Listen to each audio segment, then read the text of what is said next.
بسم اللہ الرحمن الرحیم۔ ایک شخص اندھیری رات میں فجر کی نماز پڑھنے کے لیے گھر سے نکلا۔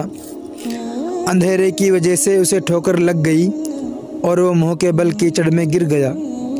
کیچڑ سے اٹھ کر وہ گھر واپس آیا اور لباس تبدیل کر کے دوبارہ مسجد کی طرف چل دیا۔ ابھی چند قدم ہی چلا تھا کہ دوبارہ اسے ٹھوکر لگ گئی اور وہ دوبارہ کیچڑ میں گر گیا۔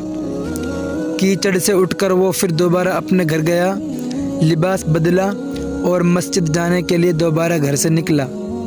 جیسے ہی وہ اپنے گھر سے باہر نکلا تو اس کے دروازے پر اسے ایک شخص ملا جو اپنے ہاتھ میں روشن چراغ تھامے ہوئے تھا۔ چراغ والا شخص چپ چاپ نمازی کے آگے مسجد کی طرف چل دیا۔ اس مرتبہ چراغ کی روشنی میں نمازی کو مسجد پہنچنے میں کسی دشواری کا سامنا نہیں کرنا پڑا۔ وہ خیریت سے مسجد پہنچ گیا۔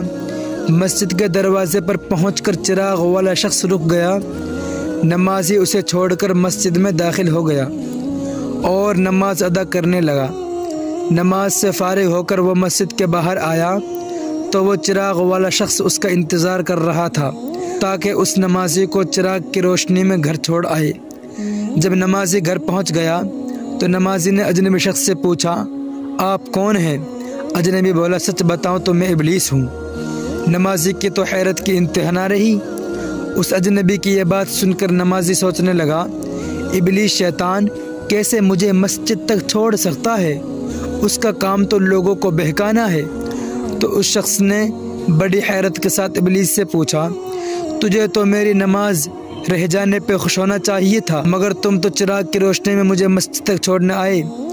ابلیس نے جواب دیا کہ جب تمہیں پہلی ٹھوکر لگی اور تم لباس تبدیل کر کے مسجد کی طرف پلٹے تو اللہ تعالیٰ نے تیرے سارے گناہ معاف کر دیے۔